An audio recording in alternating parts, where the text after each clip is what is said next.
ஒரு ஊரில் ஒரு ஏழை விவசாயி வாழ்ந்து வந்தான். அவனுக்கு ஒரு மகன் இருந்தா. இருவரும் தினமும் நிலத்தில் உழைச்சு கஷ்டப்பட்டு வாழ்க்கை நடத்தினர். ஒரு நாள் வயலில் வேலை செய்து கொண்டிருக்கும் போது அவர்கள் மண்ணுக்குள் புதைந்திருந்த ஒரு தங்க நாணயத்தை கண்டுபிடிச்சனர். நாணயத்தை கையில் எடுத்து அவர்கள் என்ன செய்வது என்று யோசிக்கத் தொடங்கினர். மகன் தந்தையிடம், அப்பா, இந்த நாணயத்தை கொண்டு நாம் ஒரு சிறிய தொழில் தொடங்கி நல்ல வாழ்க்கை நடத்தலாம் என்றான். ஆனால் தந்தை சிறிது சிந்திச்ச பிறகு, இல்லை மகனே, இந்த நாணயத்தை கொண்டு நாம் யாராவது உண்மையாக தேவைப்படும் ஒருவருக்கு உதவி செய்யலாம் என்றார். தந்தையின் வார்த்தைகள் மகனின் மனதை தொட்டன.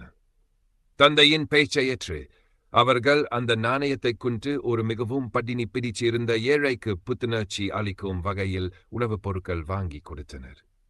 அந்த ஏழை மனிதன் மகிழ்ச்சியில கண்கள் நனைந்தவாறே இருவருக்கும் ஆசீர்வாதம் அளிச்சான். அந்த தருணத்தில் தந்தையும் மகனும் உணர்ந்தார்கள், தங்க நாணயம் தற்காலிகம், ஆனால் மனிதநேயம் நிலை